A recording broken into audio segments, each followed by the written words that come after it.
New South Wales Ambulance responds to a staggering 1.2 million incidents each year. Someone's been shot. We've had a dog fight and my dad is losing blood. We take you from the heart of Sydney's control centre to the paramedics on the front line. This isn't a game at all. These are people's lives. Tonight, Let go, mate. Let go. a race to the hospital where every second counts. They'll offer us what we call a green light corridor. So we shouldn't hit a red light the whole way. What do you want? You go. Can you talk to me nicely? A difficult extraction. Oh. And Got a hard head then. the unbreakable twosome. How many years married have you been?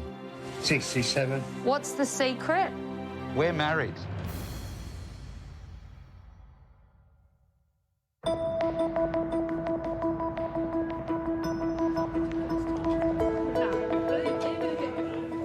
It's the start of a day shift, and Sydney's control centre is running at full capacity. Yeah, good morning to Haberfield Station, 7:45 started. Is he on the air?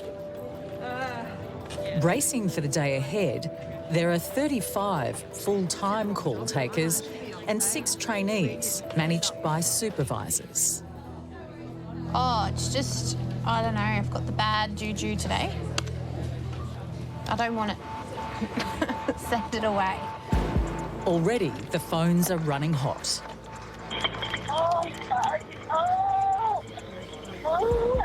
Listen to me. Listen to me. As panicked callers dial in from all over Sydney. So you're feeling panicked and you're having heart palpitations? It's urgent, please. It's urgent. We're trained to stay calm so that we can help them the best. I know she's been I know her, the mum would be panicked, but she needs to try and stay calm for her daughter, okay? Okay, you really need to tell her to calm down, okay? Because it's not helping anybody. At Kogarah in Sydney's south, intensive care paramedic Paul and partner Jamie have just begun their day shift. Actually, I don't know how I'm going to survive without my mum. When I move out, she does my laundry, does the ironing for me. She'll pack my lunch. It's time for you to grow up, right? Oh. The most important people in my life are my mum and dad. They wanted me to become a doctor or a lawyer, but the weekend before my first HSC exam, I came across the old ambulance show, Recruits, and ended up binge watching every single episode instead of studying for my exams. And after watching that, I was like, yeah, that's what I want to do. And here I am now. If she wants to have me back, I'll come back. You'll be one of the I know. I feel like once I go... adult/kids that move out of home, but then also bring their washing home and ironing. I'm really busy at the moment with my 5 days off. Can you do my ironing for me? It's a bit confronting to hit the 50 mark, but there's been a lot of water under the bridge. I had a background in the Army, and that provided me initially with this sense of having to have a fast-paced, a bit of adrenaline rush in my job, and that's what I enjoy. I might need a third coffee today. Oh, I'm up for coffee, don't worry. Fifth, you're 6? I'm very... You're 6 and 7? I'm very caffeine tolerant. Ambulance emergency. What town or suburb? At Sydney's control centre, a call comes in about a fire in an apartment. A neighbour has rescued a woman from the blaze. So she's on fire? Yeah, but Okay. go down. Okay, so just confirming. So where is she at the moment? She's in the house now. Okay, so just tell her to stop running around. Get her to stay somewhere comfortable. I'm organising help now. It's a 50-year-old female who has burns to her back, face and head, also to her hands and her neck. Paul and Jamie are only 5 minutes away from the scene. With burns injuries, every second counts. Go on the 1A at Ultimo. Police, fire and rescue are on their way, and a medical team with a doctor is en route in a rescue helicopter. Caller states patient's head was on fire and possible apartment on fire, significant facial burns. Now police on scene. So some high flow O2, airway assessment, line, analgesia, but treatment of any facial burns as well with fluid. And take the bed straight to her or bring her to the bed. I might look at bringing her to the bed if she's up and walking now. Doors up.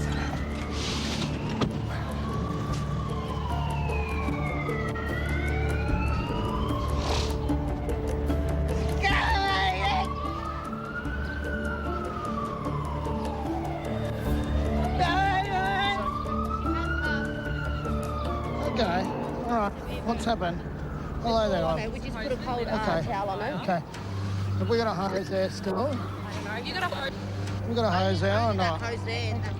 Active cooling with running water is the recommended first line of treatment for thermal burns.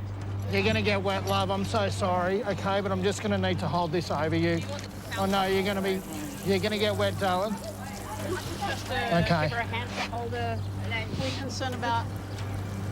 Well, I'm concerned about everything at the moment. She's got significant burns everywhere, so yeah, we need medical team for sure. Sometimes our job can get really tough. You don't fully appreciate how mature you need to be until you actually start doing the job. And it hits you that these are people's lives and you get to see a different side of life. Come on, darling. I need to put some water on you, okay? I'm really sorry. It's okay. I'm not trying to hurt you, love, all right? We're trying to make it nicer, all right? We're trying to help you. We're trying to help you. We're trying to help you. I'm going to put some water on you again, ma'am, okay? I'm just going to put some water. It's okay. It's going to help you. It's going to help you. Thank you. Dousing the patient with water can reduce the size and depth of wounds and help with pain management. Good girl. Good girl. So it's going to help you with this, all right? I know it's making you feel cold. I'm very sorry. But it's going to make you feel better with these burns, okay? Burns victims experience catastrophic trauma. No. It's okay. It's okay. It's okay, ma'am. It's okay. It's okay, ma'am. It's okay. What our greatest concern is with any burns victims is that they've breathed hot substances in, and that airway swelling will eventually cause an occlusion of their airway, and they won't be able to breathe, and they will die. Can I get some ketamine, please? Yeah. That's all right, darling. We're just trying to help you. It's okay.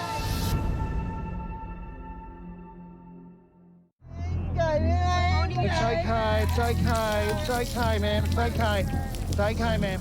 Paul and Jamie have been called to an inner-city location where a woman has suffered serious burns to her head and face. Come on, darling. I need to put some water on you, okay? I'm really sorry. It's okay. Her neighbours rescued her from a fire in her apartment and called 000.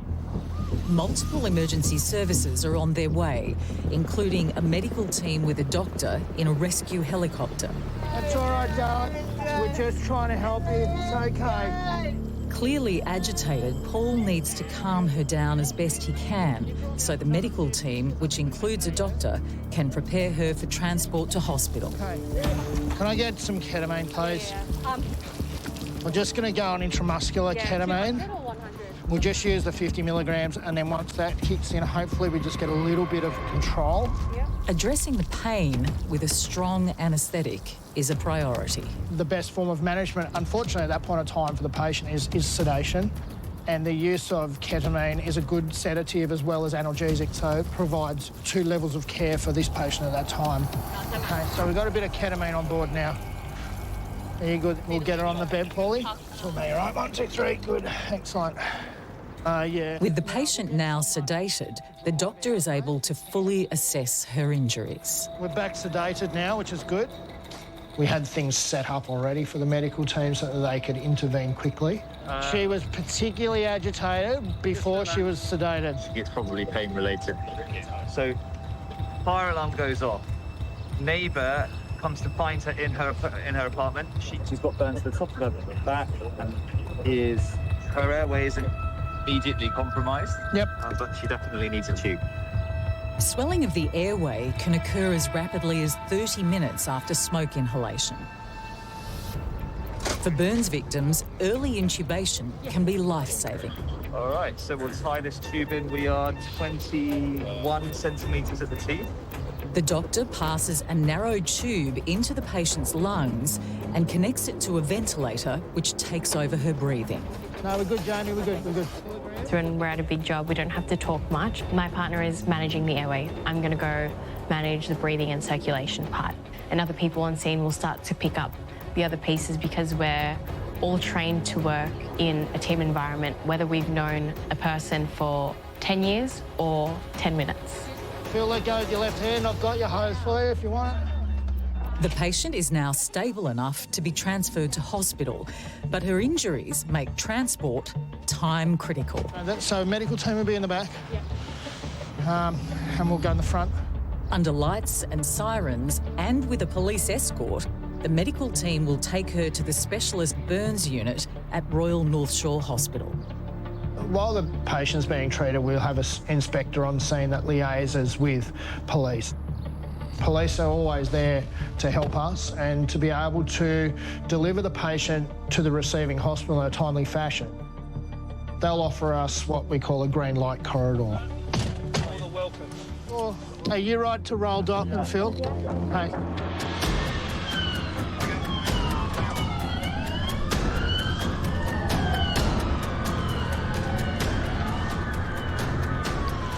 Yeah, and use your sirens as well, yeah. Sorry, not to tell you what to do, just... So, they've got a green light run, so we shouldn't hit a red light the whole way. 885 coming to you with medical team on board with a 50-year-old, that's 508, 50-year-old female burns patient. I joined the job at 21 years old, and I found just after a few months that I really had to grow up and mature and feel like I was older than I am.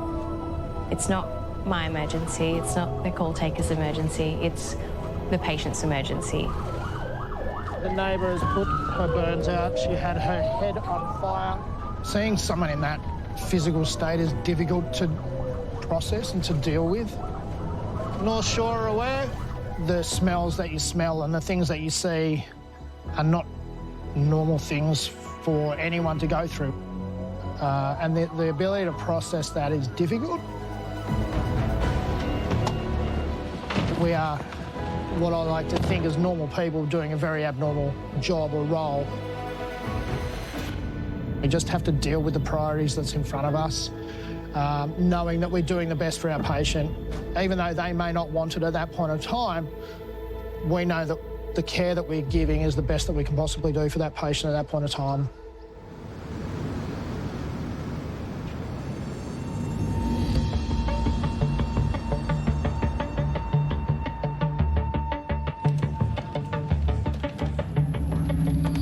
Is the blood pouring or spurting out now? And just hold down firm, steady pressure until the ambulance get there, okay? Tell me exactly what happened. Back at Sydney's control centre, the calls keep coming. Do not slap him on the back. A recruitment drive to meet the ever-growing demand for emergency services has resulted in a large cohort of new trainees. So can you tell me exactly what happened? Who are now learning on the job. So we've just got to make sure that we're reading in. Nothing so much to us if they asked us any questions that we need to reply to, as opposed to us trying to get further information. They're well supported by more senior members of the team. So far, trainee Kate has impressed her supervisors. She's getting close to being signed off, I think. So she's just got another couple of weeks being precepted and, yeah, should be ready to go. But there's still no room for mistakes. A little bit nervous, but call by call. If she's going to graduate in 2 weeks' time, Kate's supervisors need to be sure she can perform under pressure. Ambulance emergency, what town or suburb? I'm with a patient who has severe heart issues and... I understand. I need you to slow down for me. I'm organising help for you now. Stay on the line. I'll tell you exactly what to do next. The call has come in from a bushwalker on an isolated bush trail in a Sydney National Park. His companion has collapsed and needs immediate help.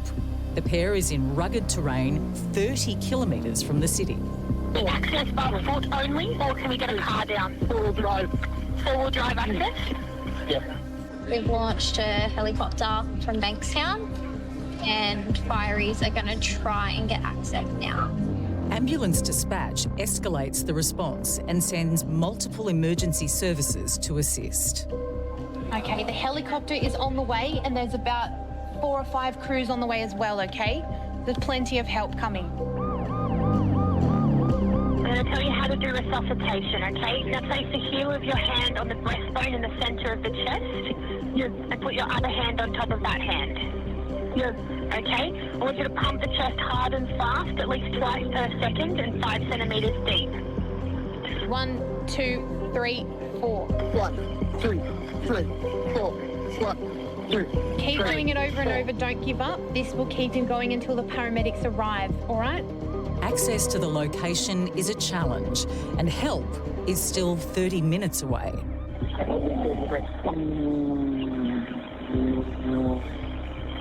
Okay, is there someone on the line?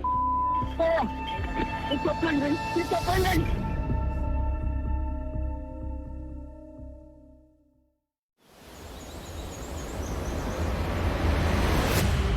Okay, is there someone on the line? He's got breathing. He's got breathing. Trainee Kate is helping a caller provide CPR to his companion suffering a suspected cardiac arrest on a remote bush track in a Sydney national park. Okay, now pinch his nose closed and completely cover his mouth with your mouth. 4 ambulance teams and a helicopter are on their way. 908, it's on a trail. We still haven't got access information yet. They are 30 kilometres from the city. Blow 2 regular breaths into the lungs, about 1 second each. Chest rising. Did you see the chest rise? Yep. Okay, perfect. Yep. 3, 4. 1, 2, 3, 4. You're doing a great job. Okay, helicopter's on the way. Okay, multiple crews are coming right now. 2, 3, 4. Okay, keep going, don't give up, help is coming. 2, 3, 4. 1, 2, 3. Okay, you're giving him the best possible chance. 4, 1, 2, 3, 4. So pause for breaths, and after you've done the breaths, I want you to check in his mouth. Just make sure there's nothing in his mouth.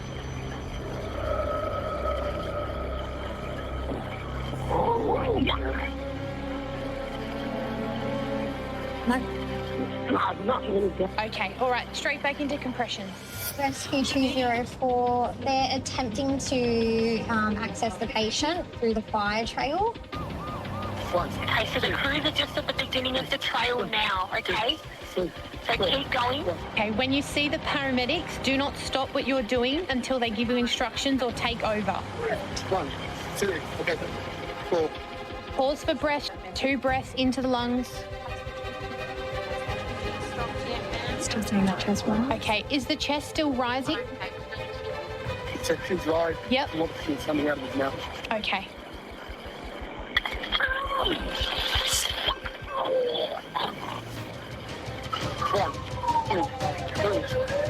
Okay. It's not a paramedic food. New South Wales Police is the first emergency service to arrive on the scene. Okay, police, are you on compression? Police still first. Okay, perfect. Hi. Okay, is there someone on the line? Hi. It's time to wait. Okay. Hi, police, good wait. Hold on, mate. Triple O? Yes, we're here. Which... Should I hang up now? I can't hear anything. Okay. Everybody's here. Are the paramedics with you? Paramedics, yeah, everybody's here now. Okay, all right. And I'll leave you with them, okay? All the best. Thank you so much for your help. What's your name? Kate. Thank you, Kate. Okay, take care. Appreciate your help. Bye. Oh, I wish you hadn't done that. Oh. It's fine until they say thank you. You did. Do you know what I mean? Yeah. You did such a great job on that.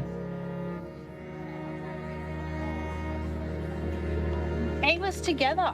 That was nice. Your CPR instructions were really clear. Your reassurance of him throughout the whole call was amazing. You should be really proud of yourself. It's a really difficult job because it started off with, we're in the middle of nowhere. All of your notes were really timely, were really relevant, letting the dispatchers know, and they know that you're also managing an active CPR with a distress caller. So they've given him a shock and they're actively working on him right now. So you should be really proud of yourself. Go and splash some water on your face and we'll debrief after you come back.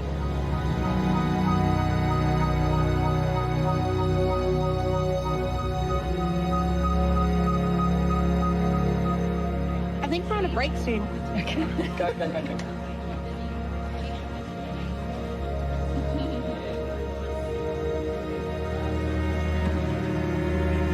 She did an amazing job. So proud of her.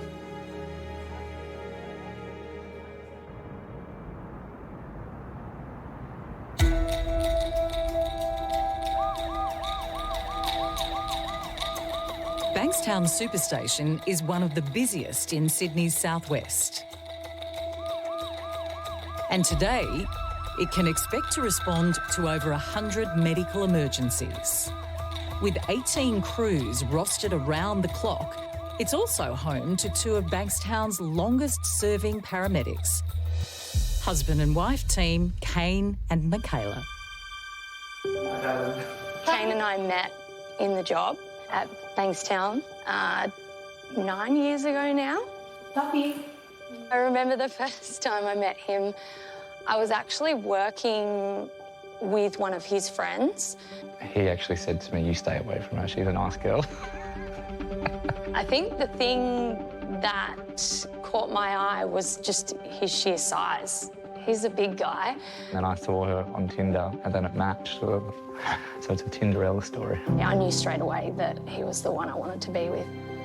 7 years of marriage and 2 children later, they've clocked up over 10 years in the job. Most of that time servicing the diverse community in southwest Sydney. Kane is an amazing paramedic. I've always sort of looked up to Kane. After a few days' break, they're ready for another day shift together. On jobs, we communicate very well together. We're honest with each other and we say what we feel or say what we think. How many eggs? Eggs? Yuck. We get along pretty well at work so far. Although his habits, yeah, the eating, the crunching, the slurping of his coffee, it annoys me. Yeah, it's gross. Oh, My food's going to be way better than Kane's. That's what it is. my eggs. Oh, they stink. Ambulance emergency. Tell me exactly what happened. My husband fell off the patio and he's got a great big hole in his head and it's bleeding everywhere. And how old is he? He's 88 this year. Is there any serious bleeding? Oh, yes, there's blood everywhere. Okay. And he's shaking very badly. I'm organising help for you now. Okay. Okay, thank you.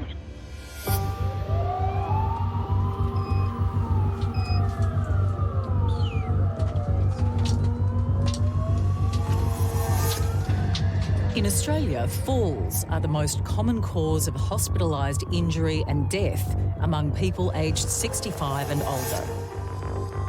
In the elderly, with a fall, they can present quite well initially, but there can be things going on internally that we can't see. Oh, there he is. There is potential for things to go wrong. You know, permanent brain damage or, you know, a skull fracture. Hello.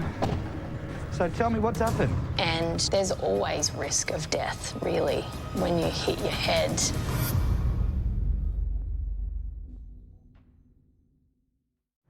Hello. How you going? So tell me what's happened. I did the wash. I missed the back door handle. Oh, you missed the handle and you fell backwards, did you? Kane and Michaela have been called to a home in Bankstown in Sydney's southwest. where an 88-year-old man has suffered a serious head wound after a fall. Did you lose consciousness at all? No. You've done a good job there. Yeah, you've done a good job. What's your name, sorry, sir? Roy. Roy. So you didn't lose consciousness? No. Yeah, you've got a hard head then. That sort of impact could definitely lead to a skull fracture, certainly lead to a bleed inside that we can't see. Do you have any pain in your neck here, Roy? No? Any pain anywhere else? No. So just your head? Yeah. OK. How about when I go down your back? Any pain down there? No. Nothing? Geez, you're tough. Patients over the age of 75 with a head injury have an increased risk of bleeding on the brain. Just going to give it a bit of a clean, Roy. Just have a better look, OK? How old are you, Roy? 88.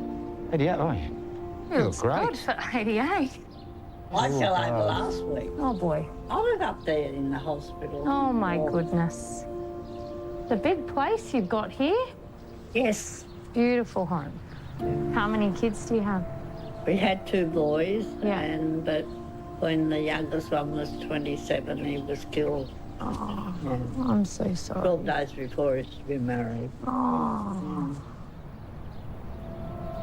To rule out any life-threatening complications, Roy needs to go to hospital for scans and treatment of his wound. I can't go with you because I Go where? You're going to the hospital. Am I? Oh, yeah. It's a... The bed's not out. It's a pretty big... There's a pretty big dent in the back of your head. A lot of the old Aussie blokes, very tough. You do have to work your magic and convince them that, no, this is an emergency and you do need to be seen at hospital. How many years married have you been? 67. 67 years. Wow. Wow. What's the secret? We're married. We need some advice. Yeah. We've been married how many years, Kane? You're 67 years, we're 7 years. So you've got 60 years on us. So what's the secret? No, I'm trying to think. You're trying to think what the secret is? Oh, there's your glasses over there. How did... I wonder where they were. Did you have them on? Yeah. You're right getting that, Judy? Hey, that looks good. Perfect. I haven't been in an ambulance since I was 16. Since you were 16, what happened then? Got hit by a truck on my push bike. Oh, right. What injuries did you get? A broken leg. Broken leg? 2 compound fractures. Yeah, wow. Everything will be all right, Carl. Hey? Everything will be all right. He's pretty tough. One of the toughest blokes I've seen. Bye, Dale. Bye, Dale. Be up later. I like going to the elderly, find myself getting into deep conversations with them. You have any allergies, Roy? Amendum. Augmented? Yeah. Augmented. You're allergic to that one? Yeah. Okay. What did it do to you? It'd be sore tits. Sore tits?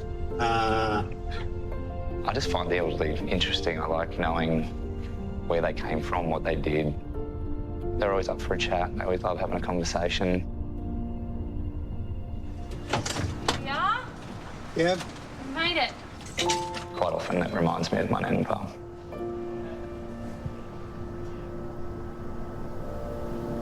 There's a pretty big whack to the head. Oh, yeah. But, And he didn't even think he needed to go to hospital. yeah, he goes, what? I'm like, what? I'm going to Just hospital. patch me up. Yeah. They were so cute. I said, I hope we're going to be like them when they're, or when we're in our 80s. Well, 67 years compared to 7 years. No, no. Do you think we'll make 67 years? Oh, yeah.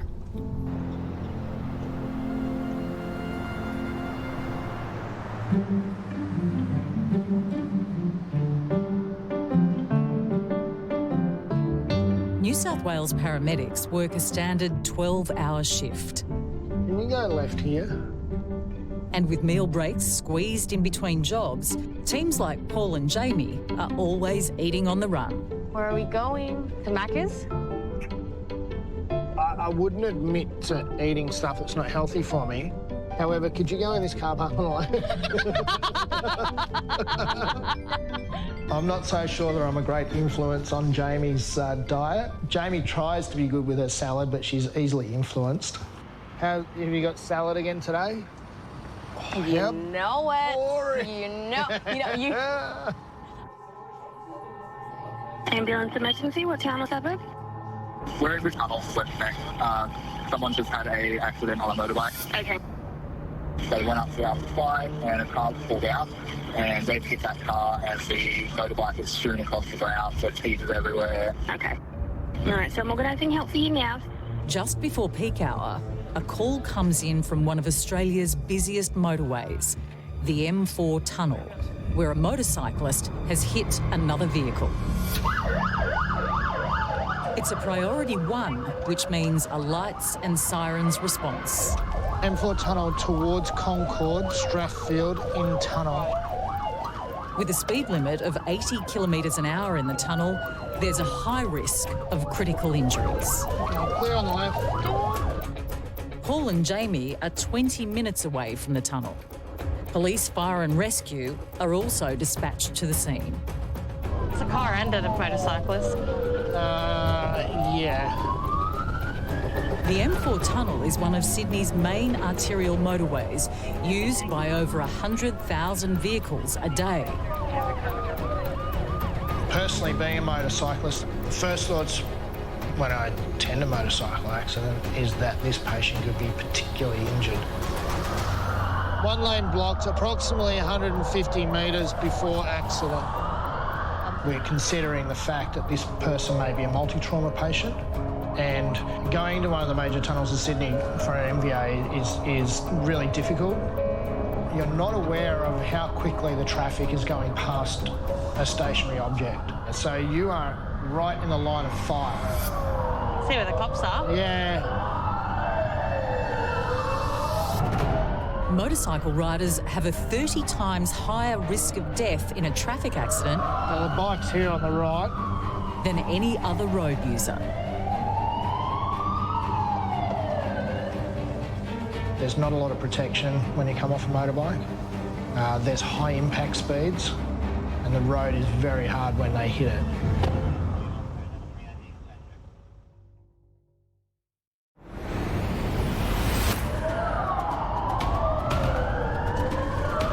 The bike's here on the right. Paramedics Paul and Jamie are responding to a high-speed motorcycle accident in Sydney's M4 tunnel.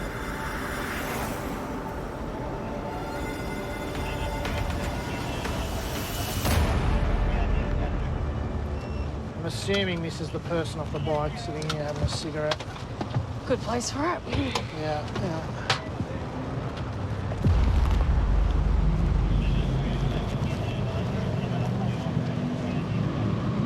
Hi, bud. My name's Paul, mate. It's really hard to hear in here, eh? You on the bike? Yeah. Is there anyone else on the bike? No. All right. Have you got any pain anywhere? Yeah. All right. It appears that the rider has had a remarkable escape from serious injury. Did you walk over here? Yeah. All right, can we just take you straight to the ambulance, get you in there, and I can have a good look at you? There's jobs in my career that I've just shaken my head at from a point of how didn't something go more wrong.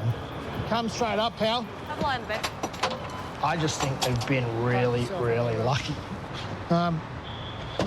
Can you remember what happened? Yeah, I was in the far right lane.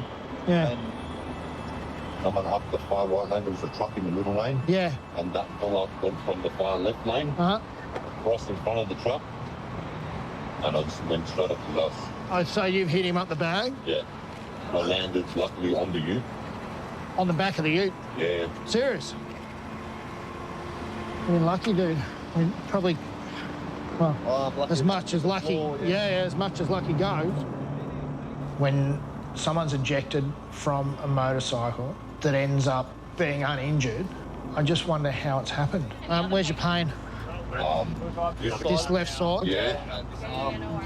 You got any pain in the back of your neck? Nothing down through there that I can top and middle. Up here? Yeah, right there. Okay. We'll grab a collar. He's got pain up through the middle of his neck there. So we'll pop a collar on you. We'll do all the right things, okay? Yeah. All right. Yeah. I don't think you've got a neck injury, all right? But we're gonna play it as if you do, all right? No? Yeah.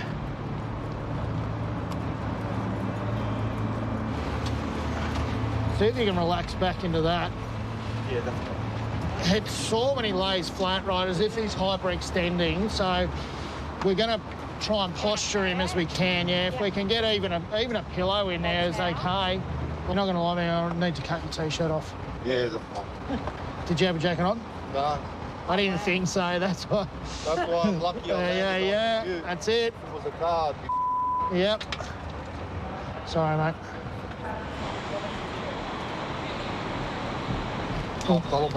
Yeah. Let's give you some pain relief.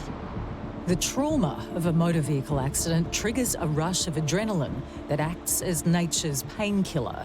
It's the body's way of allowing the injured to focus on survival. What's your pain scale on a scale of 1 to 10 at the moment, mate? If 10's the worst you could think of. 7. Okay. I'm going to give you a little bit of morphine. But as the effects of these natural chemicals fade, the patient's pain and seriousness of their injuries start to kick in. It's going to hopefully help you with your pain. And we're going to try and track your pain. Mate, your 7 might be my 10 out of 10, right? So it's all very, very subjective to whoever's giving it. When you're ready to go. Oh, yeah, so it'll be about 20-ish. Yeah, that's okay. Towards me.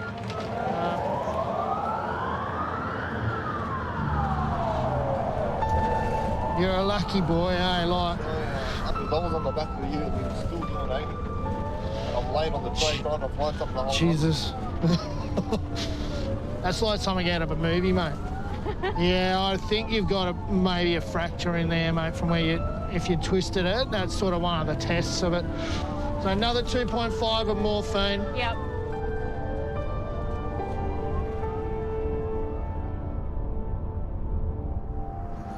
What he was very lucky with is that he didn't actually hit the bitumen and the tarmac. He had no gravel rash, no burns.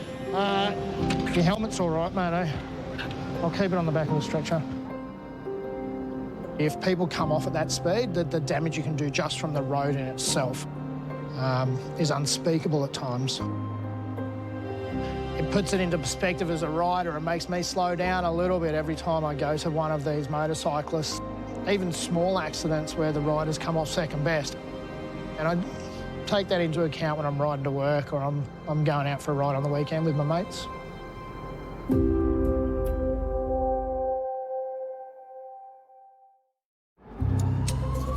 Ambulance emergency. Tenant has been beaten by a funnel web on his finger. As the night sky descends over Sydney, another busy night begins at Sydney's control centre. Okay, tell me exactly what's happened. It's my father. I'm not sure if he might be having another stroke, but the ambulance has been organised for you. Why have you rang 000? Duty Operations Manager Kay is preparing to start her night shift.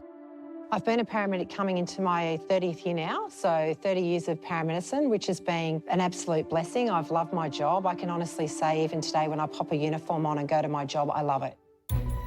Based out of Haberfield Superstation in Sydney's inner west, Kay's job is to keep a close eye on the emergency calls that come in. We're the go-between between our paramedics out there on shift and the control centre. She helps the teams manage any difficult situations.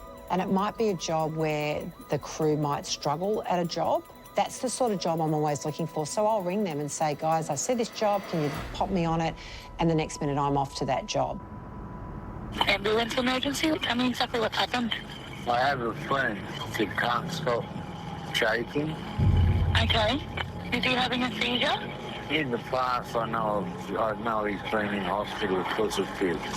Has he had more than one fit in a row? When I tell him to stand up and calm down, the twitching goes away. Yeah. But as soon as he sits back down, it's like watching a washing machine. All right, I'm organising help for you now. Repeated seizures are a medical emergency. The patient must be transported to hospital for urgent care. Kay's been called in because the paramedics on scene are struggling to extricate the patient from his location. We've got New South Wales Fire en route to assist with this patient, who I believe is approximately 170 kilos, and he's up 3 flights of stairs. That it probably requires some sort of supervision to make sure everyone's safe. And we've had to bring people out of this address before, and it's quite a treacherous staircase, so we'll liaise with New South Wales Fire, and hopefully between us and them we've got some sort of equipment that we can use to carry this patient down. Hi. I thought I'd just come for the party. Welcome. See how What's we can happening? fit in here. Right, he's not been compliant in any way. Tell me what he's doing. So he's pushing us back. Okay, yep. Us to off. Yep. He'll stand up for a second. Yep. Throw a bit of aggro and then sit back down again. Okay. And just be generally obstructive. All right. The most important skill that you need in ambulance is that ability to be able to communicate. I'm Kay. I'm one of the paramedics, darling. How you going? Because if you can't communicate and build up a rapport with a patient, you can't do your job. You all right? We're going to look after you tonight, sweetheart, but to make it easier for everyone, we just need to make it safe to get you down these stairs, because there's a lot of stairs and you're not a small guy, so we have to look after your safety and ours as well, OK? How's that sound? What are you on? Can you talk to me nicely? Yeah, I've been scared on the job a few times. I've been called to, quite violent situations. You can't protect him today because you're a law of nothing. And I certainly would not try to take anyone on. It's just easy to just back off, be kind, be, assertive and move out of that situation. Mate, what? Can you try and stand up for us? Yeah, it's a fair response, but it doesn't solve our problem. We're dealing with a highly agitated patient that could strike out at any time. So because of his aggression and the fact that he wasn't being compliant with us, we ended up sedating him. Guys, we're just going to give him another lot of medication and we'll bring that in and then we'll try to get him down the ground. He's still kicking out. You're safe and we're looking after you, OK? We're here to look after you. The team has to work out a way to safely move the patient down the stairs and into the ambulance. We've given him 1 dose of droperidol to knock him down. It's just starting to take effect now, but he's quite aggressive, especially towards the police and one of our paramedics. Fire and Rescue New South Wales has offered to use its specialised heavyweight sling, but the patient's aggression is making progress difficult. If we try to attempt to get him onto this device and he strikes out again, we're going to give him something more. Yeah. Because we don't want to put his life at risk, our backs at risk, and it's just too risky carrying him down this far. It's Kay's responsibility to ensure no one is injured during the extraction. We need you to stand up just for a second and lay down. Put your bum right in the middle of that. Why don't you want to go to hospital? A second dose of sedative is administered to the patient, which calms him enough for the team to have another go. 1, 2, 3. Get off me, foot. Don't get punched. Even if you go down early, we can. Is this progress or not? Sit here, mate. Put your bum down there. Keep going, buddy. Keep going. Great work. There we go. Just come across a little bit. That's it. And then if you sit straight down now, that's perfect. Bum on the ground, please. Take Just a few steps forward and we'll lower you down, honey. There we go. Great work, mate. Great work. We've got him down, guys. Morgs has just gone down. He's quite anaesthetised now. It's good. He just needed that little bit more. He's not small, but Sinus bit. he is. He's probably loving it. You've got to make sure his feet don't slip out the board. Put the board down. Thanks. Just a report from this scene. We're currently in the process of extricating the patient from the 3rd floor with the use of New South Wales Fire Brigade. And he is currently sedated. We'll be transporting shortly to RPA. From that side, yeah. We got the head. Come up. Fabulous. Okay. My main priority as the scene supervisor at a job like that is maintaining patient care, but also my staff. Safety is paramount, and they come first. I've got it. Thanks, John. I feel like I'm a mum because I'm just in that older cohort now, and my staff often refer to me as mum. It's quite a nice term of endearment for me because it's respectful. I'm gonna go this way, okay? 1 second. You're right, sweetheart. Everyone deserves to come home safe. We should all be able to walk into our families at the end of the day and say good evening, good morning, and be safe at the end of our shift.